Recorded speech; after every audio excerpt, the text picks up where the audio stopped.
Indonesia adalah sebuah negara yang masuk ke dalam wilayah Asia Tenggara dan memiliki sejarah panjang di antara kekuatan Barat dan kekuatan Timur.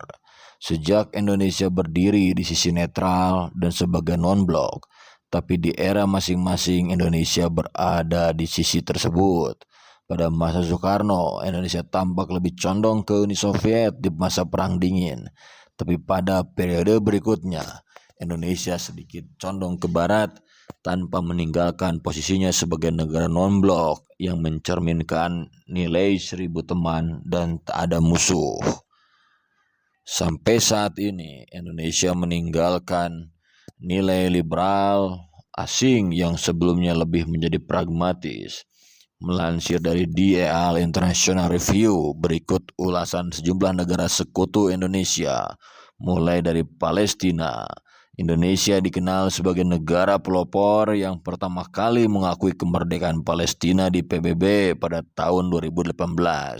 Sejak awal, Indonesia telah menunjukkan kepedulian yang besar terhadap perjuangan Palestina. Indonesia memilih untuk menolak proposal normalisasi yang diajukan oleh Amerika Serikat, yang pada gilirannya semakin memperkuat hubungan diplomatik antara Indonesia dan Palestina.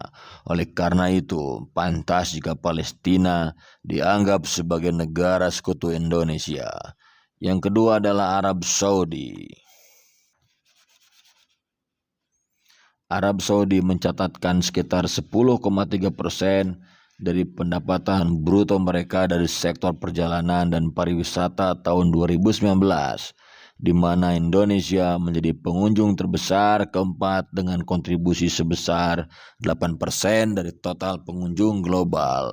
Hubungan bilateral antara Indonesia dan Arab Saudi didasarkan pada ikatan hubungan Islam dan keanggotaan keduanya dalam Liga Arab dan Organisasi Kerjasama Islam, memberikan peluang untuk membangun agenda bersama, terutama dalam hal geopolitik.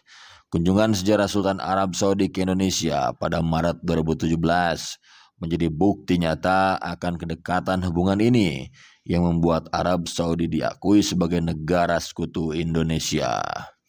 Yang berikutnya adalah China.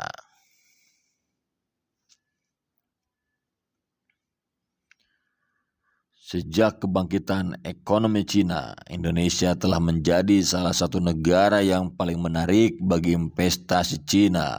Presiden Joko Widodo aktif dalam forum inisiatif One Belt One Road China sejak masa jabatannya tahun 2017.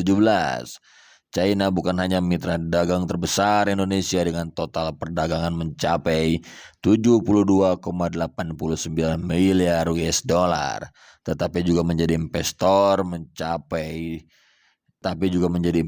terbesar kedua di Indonesia dengan investasi mencapai 4,7 miliar US dollar, melampaui kontribusi Jepang.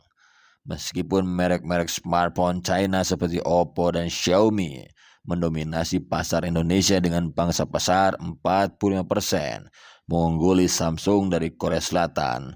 Hubungan antara Indonesia dan China mencakup lebih dari sekadar sektor teknologi, tapi juga menjadi persekutuan antara kedua negara.